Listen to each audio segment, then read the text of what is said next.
This morning we'll stay here because that's the way the sound is working.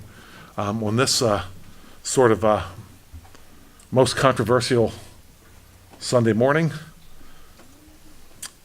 I said that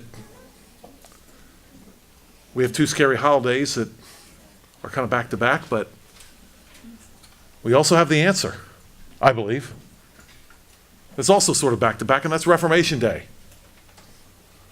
And Reformation Day, those reformers that spoke so much about the law, word of God, sola scriptura, that is the answer to our fear of Election Day. So really we have the answer beside the scare, if you will. Who has the first question this morning?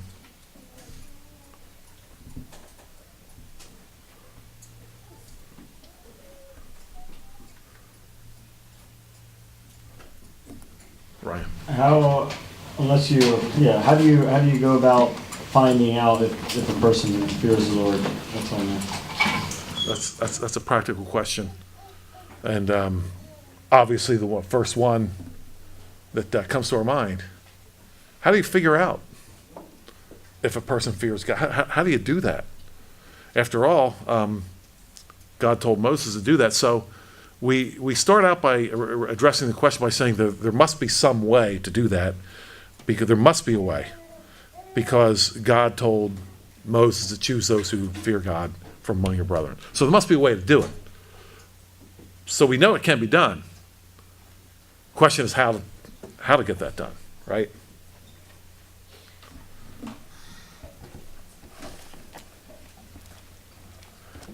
How do we know anyone fears God? How do we know that? Yeah, I would argue this morning that the way we see this is we see someone obeying God when the pressure's on. When the pressure's on, you can usually tell who fears God and who fears man, right? Because when we talk about the pressure, what are we talking about? Are we not talking the public pressure now? Are we not talking about those who fear man, right? You say the pressure's on, concerned about what man thinks. I had a discussion yesterday with a man I highly respect, Matt Truella. I spoke to him. He was in Washington State. He was telling me about a man in the eastern part of the country, of the state. Now, when we think of Washington, we think of Seattle, Spokane, basically socialist, communist bastions, if you will. But this particular man who is in office is standing up for those who are unborn. And he is being vilified and attacked. In fact, he somehow made Rolling Stone magazine, apparently. I don't know how you do that if you're just a small legislator in Eastern Washington. Apparently he did. And Matt was telling me that this man is standing up and he's taking him on the chin. He's being savaged. At this point, Ryan, as a public person, and I'd be willing to hear anybody else on this point as well, but if you're a public person in public office and you're not being attacked for fearing God, you're probably not fearing him. I mean, even on a more practical level, if someone's there that hasn't been in office yet, I mean, you're going on their statement until how do you, You vote them into office, you find out that they really don't fear God after all. They fear man. Now what are you going to do with this person? Yeah, that is harder, because even in Christian circles, and I've been in politics for a long time. I ran for office myself, was a Republican committee man, and all this kind of stuff. And I'm very familiar with this thing called positioning. And even political consultants talk about packaging, which is pretty much the same thing. Here's a guy, how are we going to, or a girl or a woman, how are we going to package this person to get elected, right? And then this person adopts positions. Here's the thing, for someone running, how about adopting this position? I fear God, and his word is going to be my position paper. Start out with that. If you don't start out with that, I think you're rolling the dice at best. Now you're going to say, I know, or I'm saying anyway, maybe not you, but who's going to do that? They're unelectable. You know what? Do we believe in a providential God or not? That's all I have to fall back on, honestly. And I would argue again that if we're going to constantly reject Christ in the voting booth, here's the thing. When we do get a man who fears God, those of us who are so used to constantly being pragmatic in the voting booth are going to reject a godly man when he really does come along, because we've been doing the electable thing for years, and he's not electable. So let's go back to our tried and true lesser of two evils, which, I don't know. How's that working? We're just shocked. We vote for the lesser of two evils, whereas my friend John Bing says the evil of two lessers. And we're shocked when all we get is evil. Let's see, I keep on voting for evil, I got evil. How'd that happen? I saw another hand. Yes. I did some, I Googled my own ballot and that came up, and then I went and looked at the people. And it's amazing. They dance around anything that is a godly issue. They're all godly issues. They dance around everything. But in the end, so one guy dances around abortion, but in the end says, but I have to support a woman's right to choose. Okay, well, all the rest of that dancing was worthless. When we were in Elena's yard yesterday, and, somebody came by looking to promote somebody, and I said, well, what's her stance on abortion? Oh, and she thinks she's telling me something that's so wonderful, and she said, legal, rare, and safe. And well, That just came. it was a representative for her. And I said, well, abortion's never safe for the baby. And you could see, like, she had no idea. So they have it stands out on the page when you actually read their statements. It's clear. By the way, anybody here remember safe, legal, and rare? Anybody remember who first made that phrase popular? It was Jocelyn Elder under Clinton. Safe, legal, and rare. You know what? That's why this whole abortion thing, if we can talk about this, hey, why not? It's election day. Let's just open it up. If it's not open already. But that's a keeper. Well, it is, and what's happened is, that unfortunately, this is just how easily we can be faked out by positioning ourselves. The pro-life community, that's not too far away from their view of it. We are in deep water when the pro-lifers and the pro-aborts pretty much agree on the policy about abortion.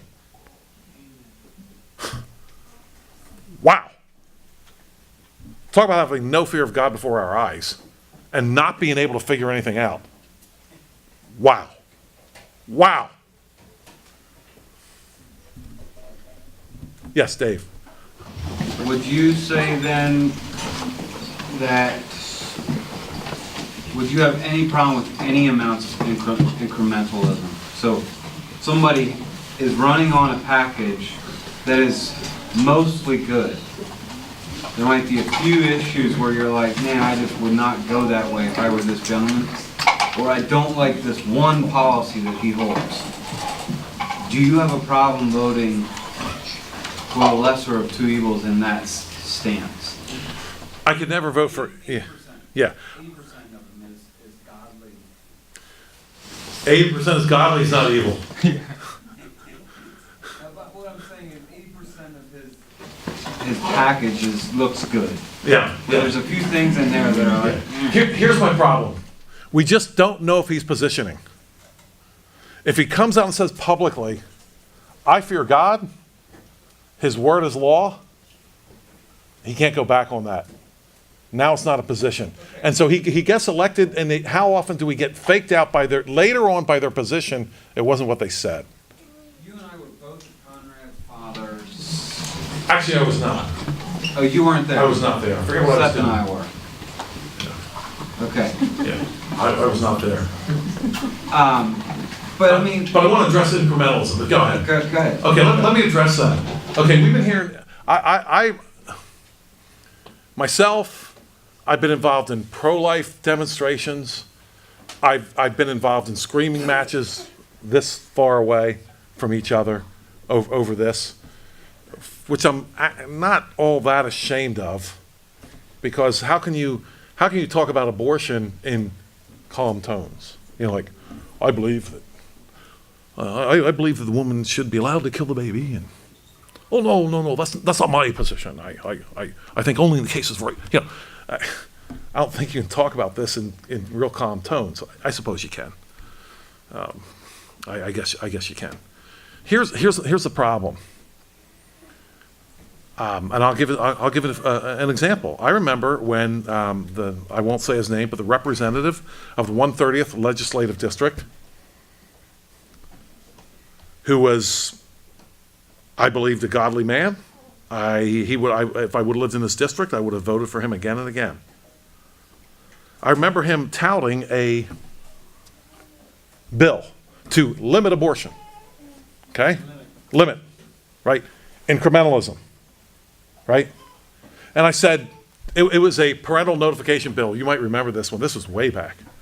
And I said to him, is that going to slow down abortion? He said, well, only a little bit. I said, well, good, then what? He said, well, then we're going to go back for more. We're going to get this bill, and then we're going to go back for more. And I bought it.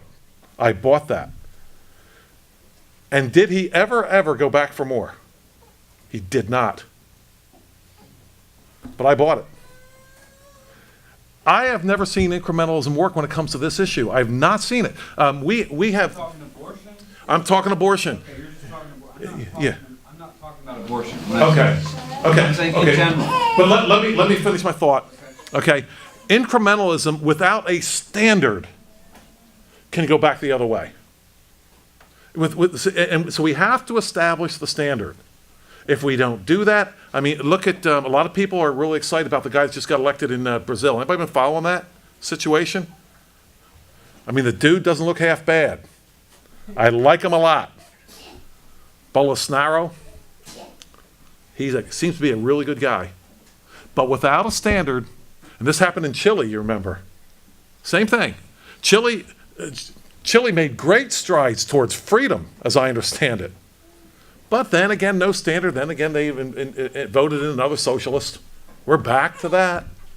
So incrementalism, to me, without a standard, will never be incrementalism except the wrong way. Without a standard. Okay, Jim, and then Shelley. Yeah, with regard to what Dave said, I'd like to comment on the whole concept of lesser evil. All throughout the Bible, God characterizes people and policies and ideas as good or wicked, good or wicked. So we need to learn to discern a righteous man from an unrighteous man. Back to Ryan's question. Yeah, and a righteous man who has faults and errors is not a lesser evil. He's a righteous man. And an unrighteous man who gets some things right is not a worse evil. He's an unrighteous man. So we need to stop thinking in terms of somebody being imperfect as a lesser evil. And an imperfect godly man running for office is a godly man. He's not a lesser evil.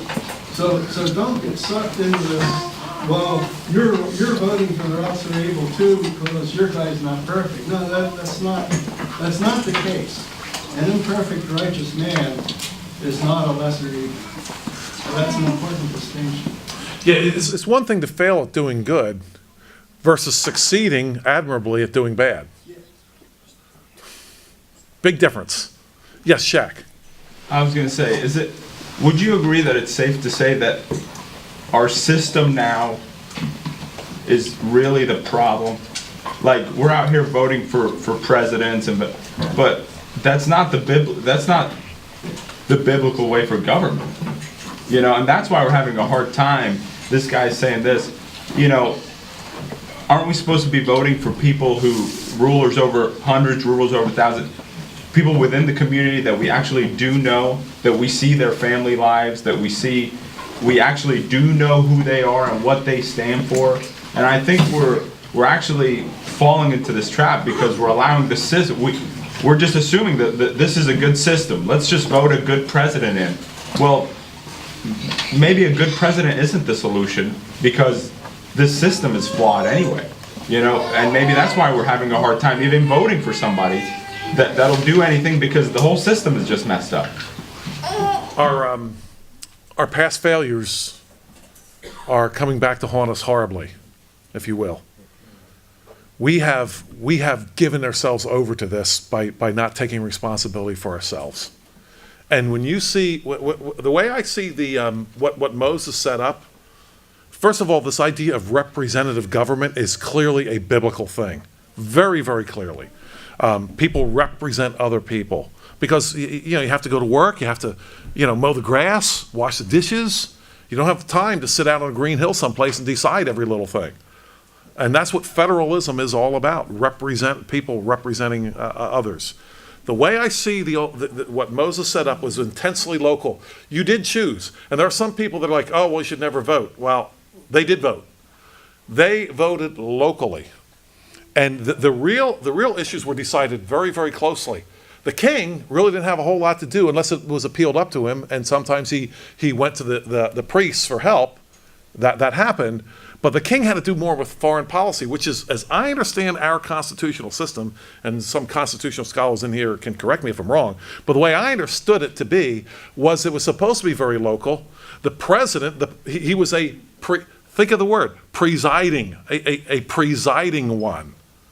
He was more foreign policy, like I think the Bible actually points out. He was not really that domestic kind of a guy so much. He was more foreign, supposed to be. And so what we have done is we've given into the statism of the top-down thing instead of the bottom-up thing. I see the Bible as extremely bottom-up, very, very local. Local businessmen out at the gates, determining right and wrong, trying cases. And the guy to really look at that is Job. He was out of the gates, trying cases, dispensing justice right there in front of everybody where everybody could see it. We have two ways of hiding justice, I think. One is legalese. You can't tell what they're writing anymore. And the other is behind closed doors, sealing records so that no one can read them. What's that about? Godly justice to me was always local and open, that everybody could see. You could sit in on a case anytime you wanted to. There was Job trying cases.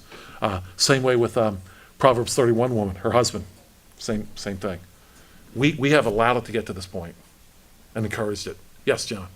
Yeah, the cumulative effects of giving up our freedoms and liberties can be seen in a billboard that I've had to drive by. It says, let's fix, and then it says, healthcare, education, Social Security, vote Democrat. All right? The government belongs in none of those. Not in healthcare, not in education, not in Social Security. You're trying to fix murder, for instance. Let's make murder more humane. Let's make theft simpler. Where you can just go down to the corner and give up your wallet without having to be robbed at gunpoint. That's what we're talking about here, and people don't even notice it. I think that our responsibility as churches to point these things out and say, well, look, when the Tea Party came up, there were signs, people standing out with signs saying, keep your government hands off my Medicare. For crying out loud, what's wrong with people to be able to say things like that? Let's fix education, public education. What are they talking about? They're out of their minds. We've lost our collective minds. Yeah, and how can we find it again? And I would argue It's right here is where we can find it. Yeah, we've got to go back to the standard. If we don't go back there, and the standard is Christ, His Word. If we don't go back there, we'll continue to lose our collective minds. It'll be What worse. Jack's talking about. Yep. We've given it up. Yep. We had authority. We had locality. We decided that was better off in the hands of the Canaanites. Well, the Canaanites have it now. How's it working? Not well. Yeah, Dave. Going back to, I figured we were going to get back there. oh yeah, I'm not gonna let this one go that easy. Going back to when Conrad's father had the gentleman from Berks County, What's his name, Conrad? Cox, Cox, Jim Cox. Jim Cox. Jim Cox. Jim was willing to go as far as eliminating the theft of school taxes, what we would call theft. But he wasn't willing to take abortion to the Pennsylvania legislature. Claimed to be a Christian man, you know, seemed to have Christian principles. I don't think you would be opposed to someone voting for him necessarily if their conscience, as long as they weren't going against their conscience. How do we, if we're gonna say, and this is going back to my incrementalism, I get it with abortion, I get it with other issues, but can't we at least say that if this gentleman's gonna run on this platform, and he's gonna, you know, try to run some legislation through that people will quit stealing from me, and I can keep my money? Is that really that bad? I think I can answer your question mostly. How long ago was that meeting? When was that, Conrad?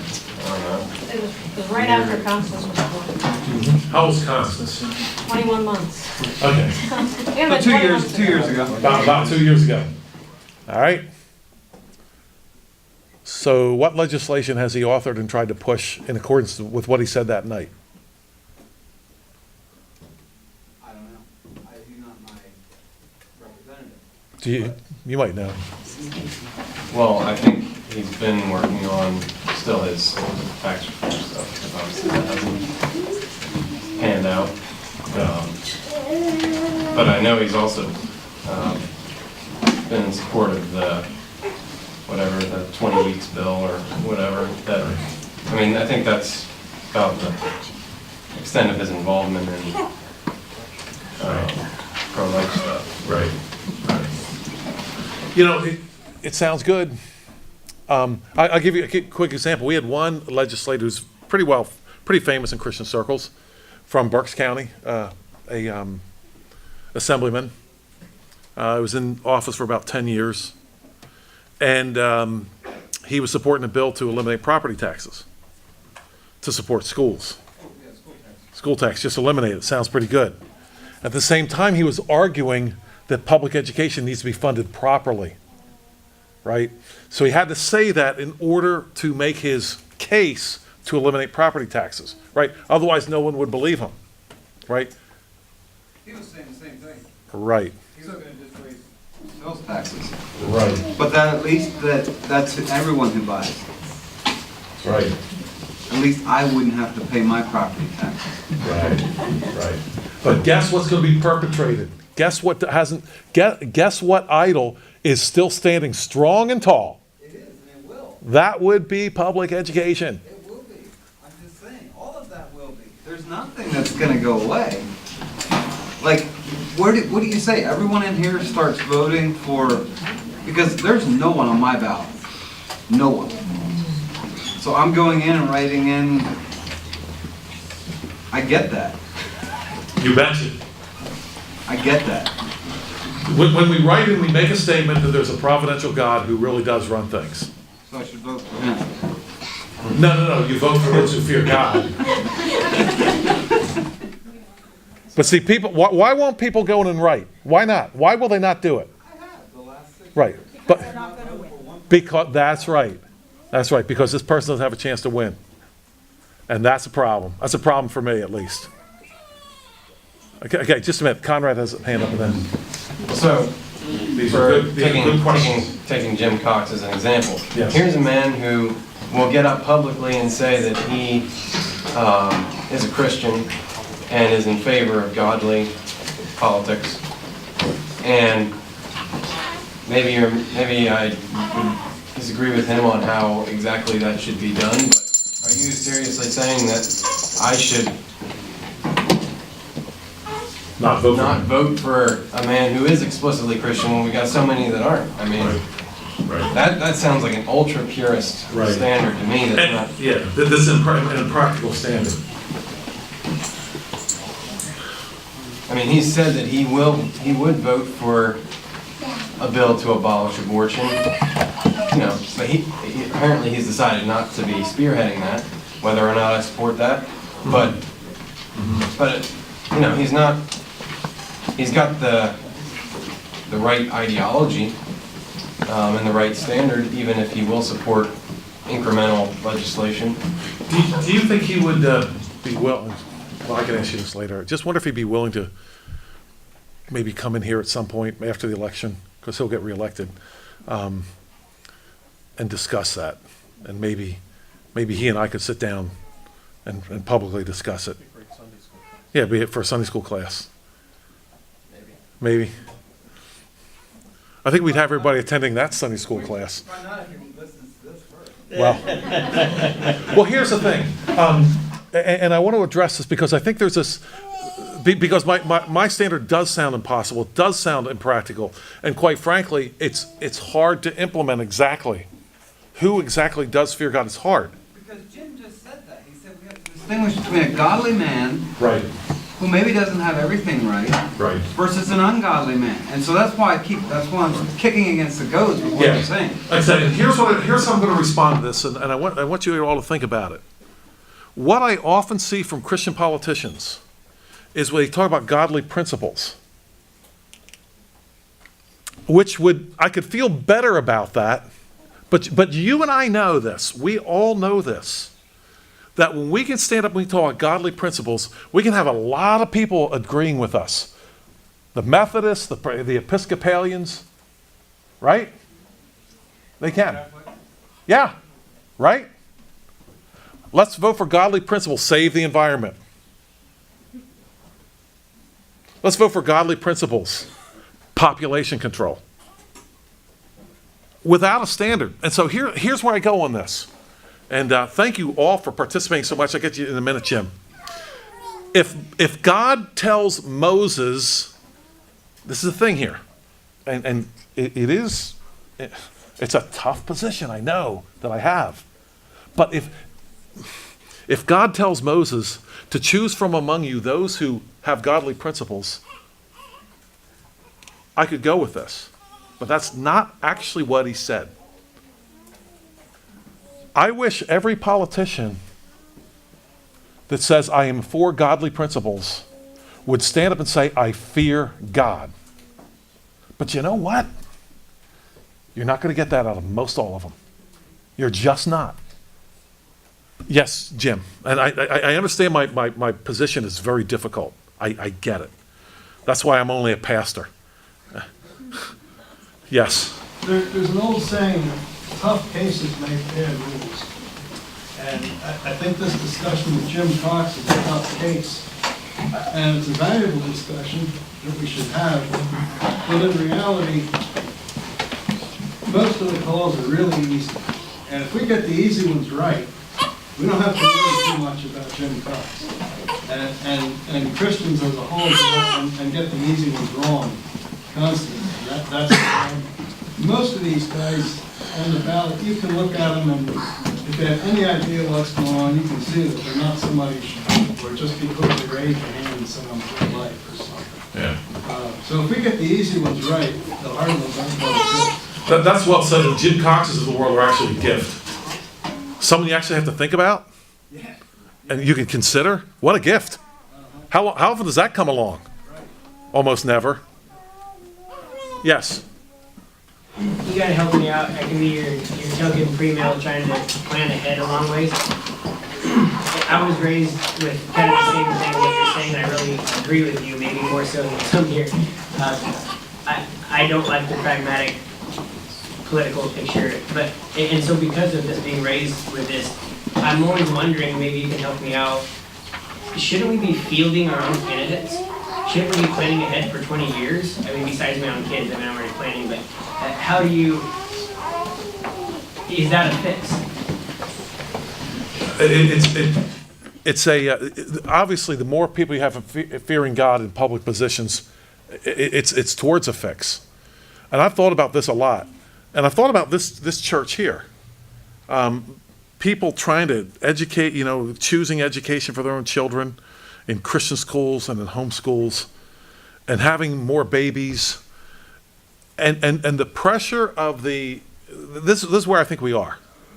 The pressure of society, as I've said before publicly, this is not new, that I believe that I need to marry another wife. I've become a bigamist because, we've sent the wife out to work just to pay the taxes, right? But the taxes keep going up. What's the answer? Another wife, send her out to work. But kidding, of course, she's in the nursery. I think we're in the position here by our own negligence. I think the book of Judges applies here. We are Gideon threshing our wheat back behind the wine press where no one can see us. And it's just so much harder. These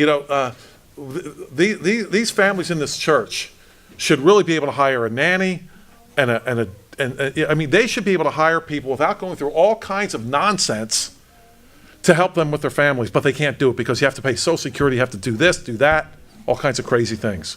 Otherwise, quote unquote, break the law, break the code. So we need to fight back from a bad position. And yes, we need to field candidates. We need to teach our children the fear of the Lord. And we need to run candidates now.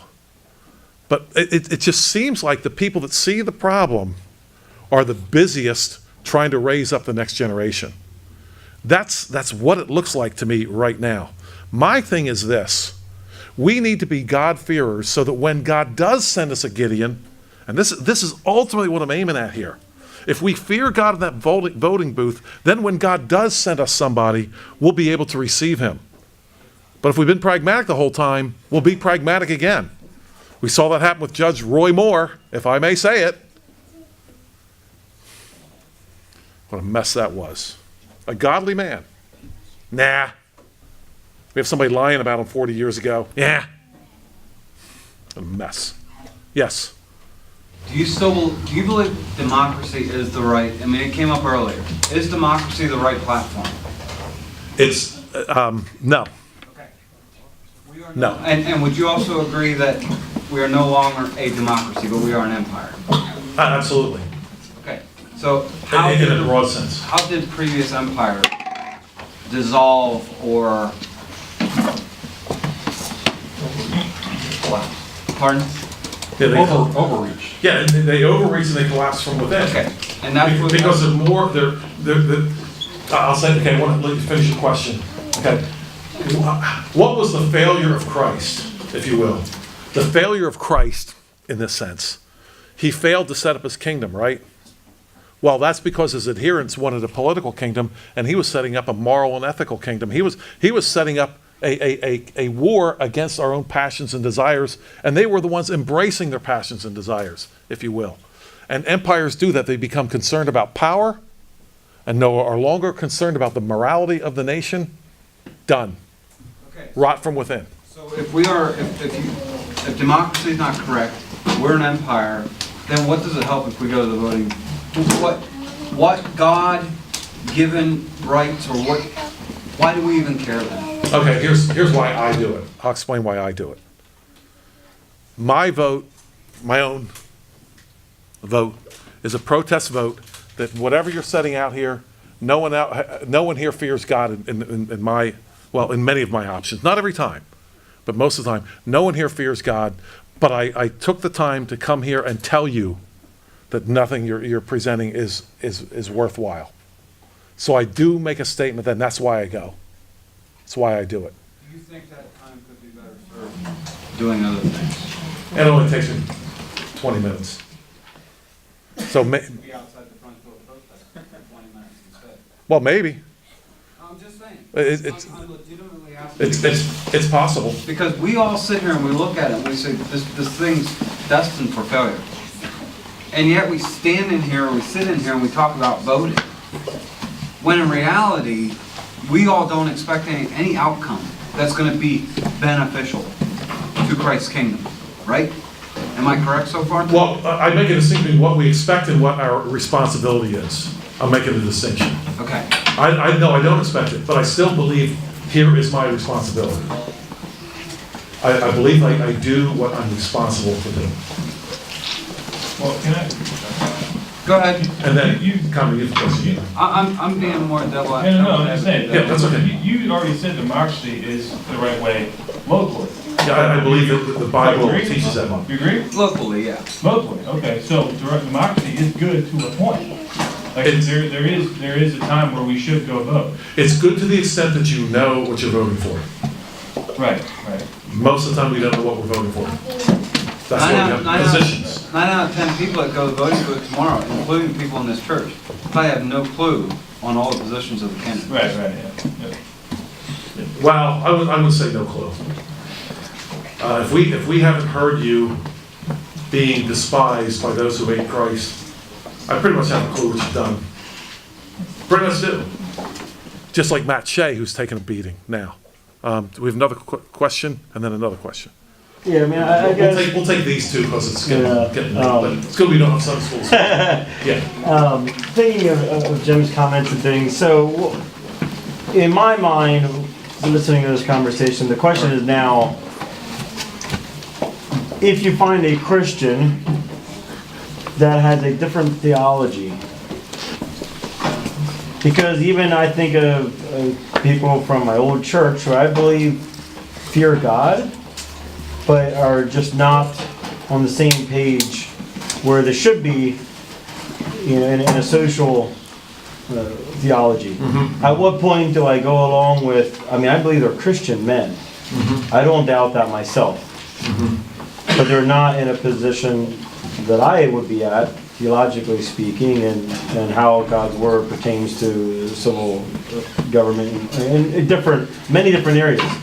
So now, I mean, you know, the question is now to me, what position or what theological stance do they need for me to be able to support them?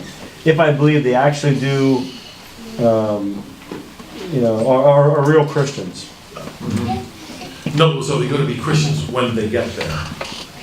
Right now they're Christians, but will they be Christians there? Always a question we need to ask, right?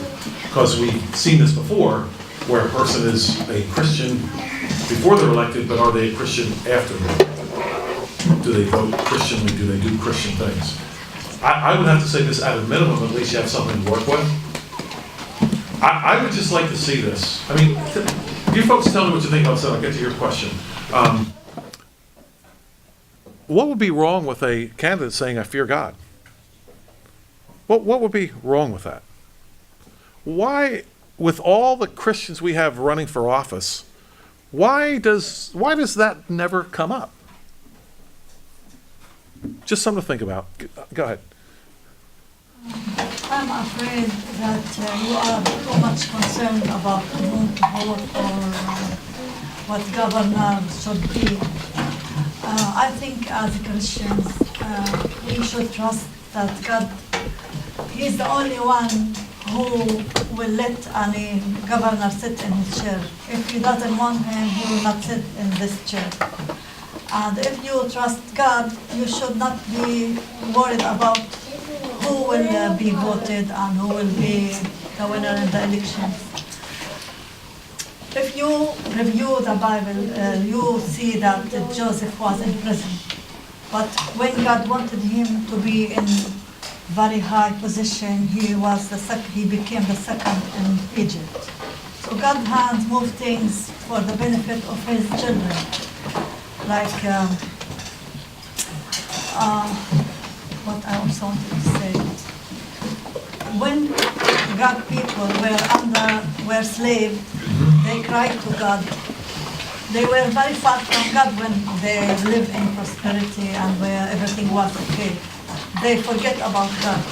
But sometimes God wants them to be under pressure, as you said, so that they cry for God and go back to the right road. I can't express it. And also, you said that if somebody comes and says, I fear God, this is not enough.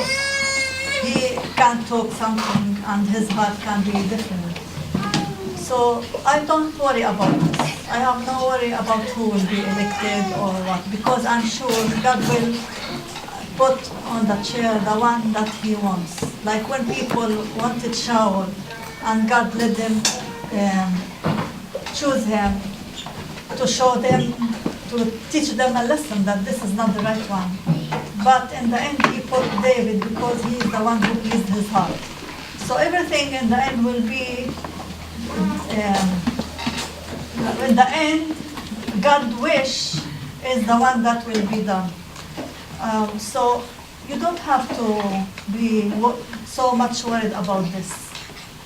Even if you vote or if you didn't vote, God will put the person that he wants in this chair because he's supposed to be there for a reason for your benefit. If he's good, for your benefit. If he's bad, for your benefit. Yeah, I think the argument you're making is one I embrace fully, and that is of a providential God who sets up and tears down rulers. I think that's the argument you're making, which is absolutely correct. What I'm actually talking about is something perhaps a little bit different. I'm not talking so much about God's providential oversight, which we all understand. I'm asking what is our responsibility? What kind of responsibility do we have? For example, our children, right? God knows how our children are going to be, right? He knows this. But that doesn't take away my responsibility to bring them up in the nurture and the admonition of the Lord. He has taken children from what we would call terrible families, right? And brought out godly people out of terrible families. He has done that. We've also seen where families seem to be godly and something went wrong. And it's bad, and what happened, we don't know. We don't really know. The fact that God can do what he wants is to me a separate question from what is my responsibility before him. And I would not spend much time on this if the Bible itself did not spend what I believe is an awful lot of time on this in the Old Testaments and the New Testaments. So that's why I think it's worthy to spend time on this, because the Bible itself does. At the same time, we must never forget, and I think that actually supports what I'm saying, honestly, we have to be godly people in that voting booth. And I can't answer every question because I'm always uncomfortable with Dave's and Conrad's questions. Wait a minute, you got a guy who's pretty good, you know? You can't vote for him, you know? And, oh man, it doesn't sound quite right. So I always have problems with that. But that's what I have to rest in. There's a God who's sovereign. Yes? Who in this room would vote for an adulterous murderer, Christian? David. King David. King David's running for office. Absalom wouldn't. Absolutely right. Because he knew better. But this gets to Jim's point. He's a godly man. He's a man after God's own heart. It's tough. It's not easy. I don't think, Jim, when you say it's going to be easy, I'm not sure it's easy. Well, I'm saying in most cases it's easy. Okay. If you get down the ballot, most of them are easy. Yeah. Ones that are tough, and you're talking about a tough. Well, and one of the heroes of the Bible. Yeah. And Jim Cox is making it tough. And the ones like him make it a real tough thing. That's for sure. All right, well, hey, thank you so much for your kind attention here this morning and sticking with us on this. Thank you for all your input. We need to think hard and consider these things if we have a responsibility here. Shall we have a hymn, I believe? What's that? Yeah. Yes.